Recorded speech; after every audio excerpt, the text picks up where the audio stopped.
네, 오늘 2월 26일입니다. 금요일입니다. 새벽 예배 나오신 우리 성도님들을 환영합니다. 또 축복합니다. 우리 공동기도 제목으로 기도하는 시간 갖도록 하겠습니다. 홍석화 집사의 암을 치료해 주십시오. 배옥전 집사의 뇌졸중을 치료해 주십시오. 언어가 회복되고 오른쪽 팔다리에 힘이 생겨나도록 해 주십시오. 곽한나 집사의 허리를 치료해 주십시오. 권하다 집사가 다시 걷도록 해 주십시오. 최영승 형제의 어머니 암을 치료해 주십시오. 오규선 어린이가 회복이 잘 되게 해 주십시오. 강봉 장로의 임파선암을 치료해 주십시오. 김경수 집사의 당뇨를 치료해 주십시오. 우한 폐렴으로부터 우리를 지켜주십시오. 예수님의 이름으로 기도합니다. 아멘. 아멘. 오늘 본문의 말씀은 마태복음 18장 1절에서 9절까지 말씀입니다. 오늘 본문의 말씀은 우리가 이미 알고 있는 그런 내용입니다. 제자들이 와서 예수님께 질문을 했습니다.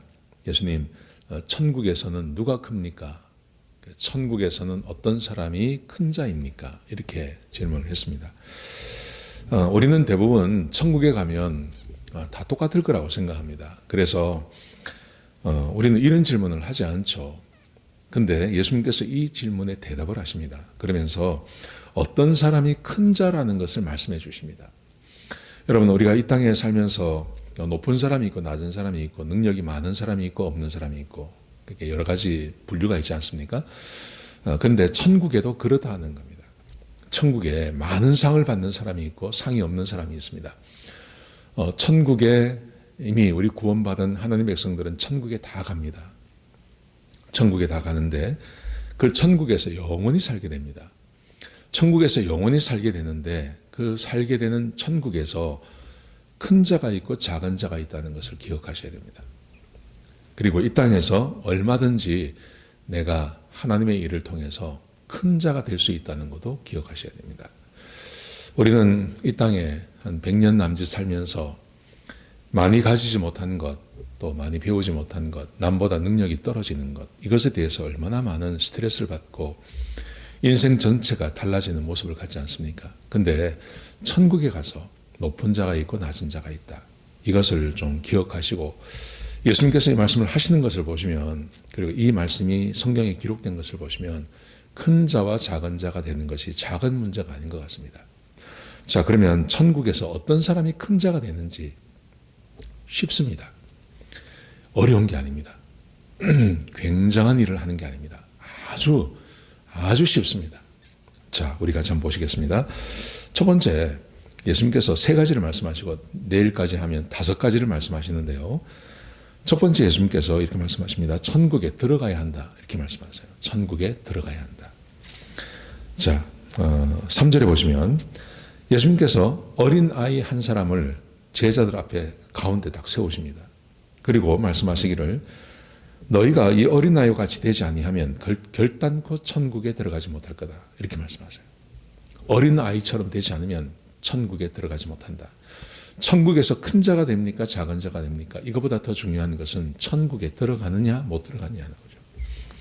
천국에 어떤 사람이 들어가냐 하면 어린아이 같은 사람이 들어간다. 이렇게 말씀하십니다. 자, 그 어린아이 같다는 게 무슨 말씀인지 이제 제가 설명을 드리겠습니다. 어린아이 같아야 들어갑니다. 어린아이가 같지 않으면 못 들어갑니다. 자, 먼저 이것을 기억하시고요. 그러면 이 어린아이 같다는 말이 무슨 말인지 예수님께서 설명을 하십니다. 자, 두 번째, 천국에서 큰 자가 누구냐 하면 이 어린아이 같이 자기를 낮추는 자가 천국에서 큰 자다. 이렇게 말씀하십니다.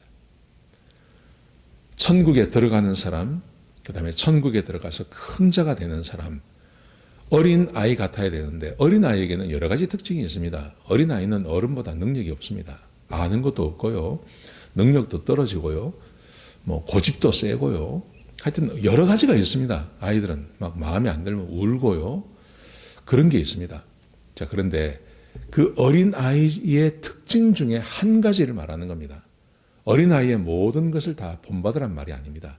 그 어린아이의 특징 한 가지를 말씀하시면서 이와 같이 해야 천국에 들어갈 수 있고 천국에서 큰 자가 된다고 말씀하십니다. 그게 뭐냐 하면 자기를 낮추는 자라는 거예요. 어린아이는 자기를 낮춘다는 말은 자기의 것을 주장하지 않는다는 말입니다. 땡깡을 부리고 막 이러잖아요. 그러다가도 어린아이들은 어떤 특징이 있냐 하면 완전히 인펜트를 말하는 게 아니라 이제 보이, 걸 정도 되는 걸 말하는 거죠. 아이들이 이제 6, 7세 이렇게 되면 자기를 낮춘다는 말은요. 부모님이 말하면 그 말하는 것을 듣는다는 말입니다. 자기를 낮춘다는 말이 그 말입니다. 자기를 낮춘다는 말은 부모님이 이게 이런 거야 라고 말을 하면 아이들이 그것을 믿습니다. 부모님 마음에 말하는 것을 다 믿습니다. 이 나이 때는요. 근데 조금 지나가면 자기의 생각이 있죠. 그래서 판단을 합니다. 근데 이 어린 아이 시절, 요때 시절에는 말을 하면 다 믿습니다. 우리 유년주일학교 학생들에게 천지 창조에 대해서 이야기하면 다 믿습니다. 하나님께 아프면 기도하라고 이야기하면 그 말을 다 믿습니다. 하나님께서 우리와 늘 함께 해주시니 걱정하지 마라 그러면요. 그 말씀을 다 믿습니다. 하나님께서 지금 우리와 함께 하시고 하나님께서 우리를 위해서 십자가에 못 박혀 죽으셨습니다. 그러면 그 말을 다 믿습니다. 어린아이의 특징은 말하는 것을 그대로 믿는다는 겁니다. 그런데 예수님께서 왜 이렇게 말씀하시냐면 어린아이의 특징, 자기를 낮추는 것과 반대되는 사람들이 있습니다. 그 사람들이 바로 대표적인 사람들이 바리새인, 사두개인, 서기관 이런 사람들입니다. 이들의 특징은 예수님께서 말씀하신 것을 믿지 않습니다. 예수님께서 말씀하신 걸 판단합니다. 자기가 가지고 있는 지혜를 가지고 하나님의 말씀, 예수님께서 말씀하신 것을 판단하고 믿지 않습니다.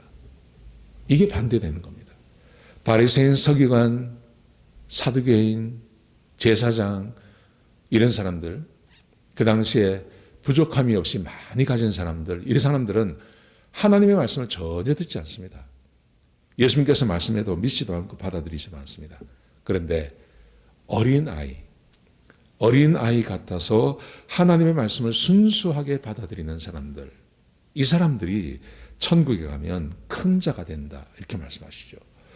여러분 우리가 지금까지 마태복음을 쭉 봐오면서 병 고침 받은 사람들이 있었습니다.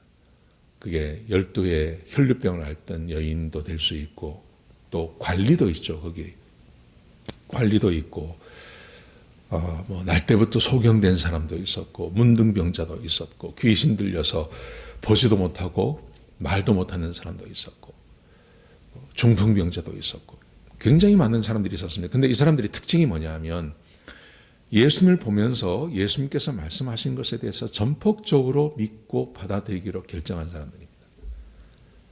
이 사람들은 예수님 말씀에 의심하지 않습니다. 그래서 그들은 그들의 삶에서 문제를 가지고 예수님께 나와서 고침받을 수 있었던 것입니다. 그런데 사두개인들, 바리새인들 이 사람들은 그렇지 않았습니다. 이 사람들은 자기가 알고 있는 것, 자기의 기준을 가지고 하나님의 말씀을 판단했습니다. 여러분 지금 우리가 교회 믿음 생활을 하고 이렇게 하면서 우리가 할 수 있는 유일한 것이 하나님의 말씀을 함께 나누는 것입니다. 보지도 못하고 만나지도 못하고 우리는 지금 아무것도 못합니다. 교회 생활에서요.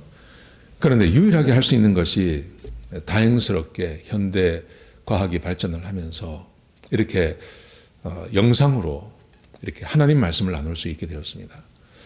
여러분, 여러분의 자신을 한번 돌아보십시오. 여러분의 자신을 돌아보셔서 여러분들은 하나님의 말씀에 대해서 얼마나 동의를 하십니까? 물론 저의 능력에 한계가 있습니다.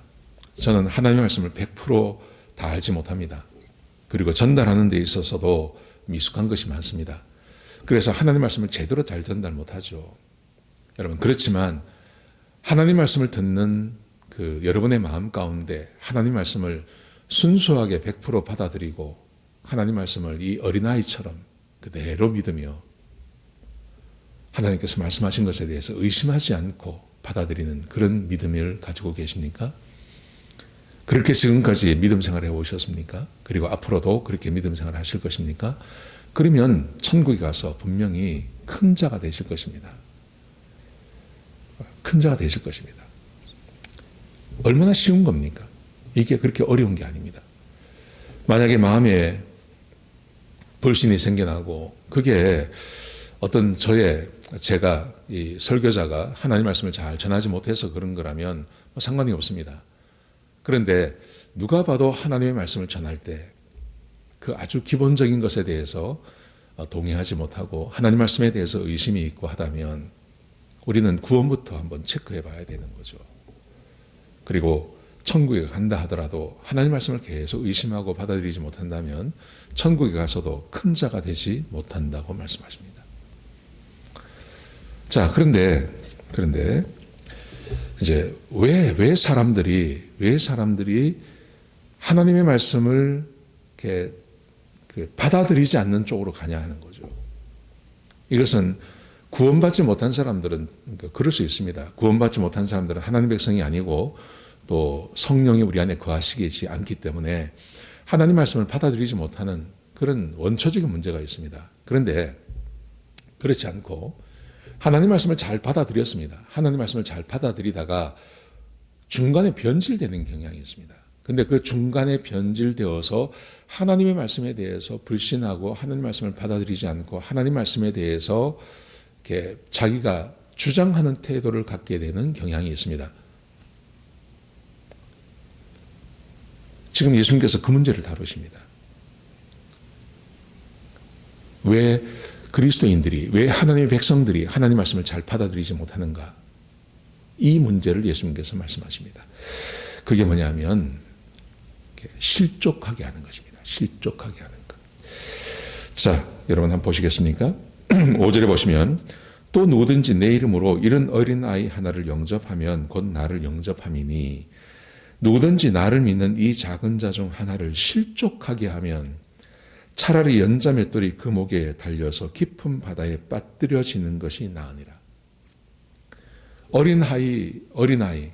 어린아이 같은 믿음을 가진 사람, 순수한 믿음을 가진 사람을 계속해서 그 믿음을 가지고 가도록 그렇게 도와주는 것은 굉장히 좋은 일이라는 거예요. 그렇게 해야 된다는 겁니다. 그런데 어린아이 같은 믿음을 가진 사람을 실족시켜버리는 겁니다. 실족시킨다는 말이 우리가 생각하는 것처럼 믿음 어떤 실망했다 이런 의미가 아닙니다. 실족이라는 말의 의미는요, 순수한 믿음의 삶을 살아가야 하는데 그 길을 계속해서 가야 되는데 그 순수하게 하나님의 말씀을 믿고 하나님을 바라보고 하나님의 말씀을 의지하고 살아가는 그 삶에서 벗어나는 걸 말하는 겁니다. 실족이라는 말이 그런 의미입니다. 그런데 어떻게 그렇게 실족하냐 하는 거죠. 어떻게 실족을 시키냐 하는 겁니다. 마태복음 23장에 보면 예수님께서 바리새인들, 서기관들에 대해서 아주 통렬하게 그들을 비난하는 말씀이 나옵니다. 마태복음 23장 15절에 보시면 외식하는 바리새인들아, 외식하는 서기관들이여, 그러면서 이렇게 말씀하십니다. 그들의 행위에 대해서 말씀하십니다. 교인 한 사람을 얻기 위해서 바다와 육지를 두루 다니며, 그러다가 교인 하나를 얻었죠. 그리고 예수님께서 말씀하시면 너희는 말이야 너희보다 배나 더 지옥 자식을 만들어버린다. 이렇게 말씀하세요. 여러분, 실족이란 말을 잘 기억하셔야 됩니다. 실족이란 말이 무슨 말이냐면 새로운 하나님을 믿고 예수님을 믿고 그리스도인의 자녀가 되었습니다. 그래서 하나님의 말씀대로 살아가야 합니다. 라고 하는 이 귀한 말씀, 이 귀한 말씀에서 이 귀한 말씀대로 살지 못하도록 만드는 겁니다. 죄를 지어도 괜찮다, 범죄해도 괜찮다. 그래서 하나님의 자녀가 되었음에도 불구하고 순수하게 어린아이처럼 하나님 말씀을 받으며 믿으며 하나님 말씀대로 살아가도록 돕는 게 아니라 이렇게 할 수 있는 거죠. 범죄해도 괜찮아. 죄를 지어도 괜찮아. 범죄해도 괜찮고 죄를 지어도 괜찮아. 사람이 어떻게 살든지 상관이 없어. 라고 가르치고 말하는 것. 이게 얼마나 큰 문제인지 알아야 한다. 예수님께서 지금 초신자를 실족하게 하는 사람은 화를 당하는 거다. 이렇게 말씀하시면서요, 이 말씀에 대해서 증거가 있습니다. 이렇게 말씀하십니다. 실족하게 하는 일이 있음으로 말미암아 세상에 화가 있도다. 실족하게 하는 일이 없을 수는 없으나 실족하게 하는 그 사람에게는 화가 있도다. 그러면서 만일 내 손이나 내 발이 너를 범죄하게 하거든 찍어내버리라. 장애인이나 다리 저는 자로 영생에 들어가는 것이 두 손과 두 발을 가지고 영원한 불에 던져지는 것보다 나으니라. 만일 내 눈이 너를 범죄하거든 빼어버리라. 한 눈으로 영생에 들어가는 것이 두 눈을 가지고 지옥불에 던져지는 것보다 나으니라. 내가 죄를 짓고 범죄하고 그러면서 괜찮다고 이야기하고 그래서 하나님의 말씀을 순수하게 믿고 그 말씀대로 살아가려고 하는 사람들에게 그 길을 막아버리는 것, 이것을 실족이라고 이야기하는 거예요. 하나님 말씀을 따라 살고 순수하게 하나님 말씀과 함께 동행하며 그렇게 살아가는 사람들에게 죄를 지어도 괜찮아. 나봐. 죄를 지어도 상관이 없어. 하나님께서 우리 죄를 다 사하셨어. 아무 문제 없어. 이렇게 말하는 것이 얼마나 위험한 일인지를 생각하셔야 된다. 네. 오늘 예수님께서 천국에서 누가 큽니까? 어린아이같이 자기를 낮추는 사람입니다. 그래서 하나님 말씀에 순종하고 하나님 말씀을 그대로 받아들이고 어린아이처럼 그렇게 믿고 사는 것인데 그렇게 사는 사람들로 하여금 죄를 짓게 만들고 범죄하게 만들고 죄를 지어도 상관이 없다 그러고 내가 그 죄 짓는 것을 보여주고 그 죄의 자리로 함께 들어가는 것, 그게 바로 어린아이 같은 사람들을 실족하게 하는 거다라는 것을 기억하시기 바랍니다. 이 실족의 자리에서 돌아와야 됩니다. 이 자리에서 돌아와야 하나님의 백성으로 살아갈 수 있는 것입니다. 그렇게 살아가시는 저와 여러분 되시기를 주의 이름으로 축복합니다. 기도하시겠습니다. 하나님, 귀한 말씀 주셔서 감사합니다. 하나님, 이 땅에서 올바른 믿음을 가지고 좋은 믿음을 가지고 살아감으로 하나님께 영광 돌려드리는 그런 귀한 삶 사는 주의 백성들이 되게 역사하여 주옵소서. 은혜 위에 은혜를 더하여 주시옵소서. 이 모든 말씀을 예수님의 귀하신 이름으로 간절히 기도드렸습니다. 아멘.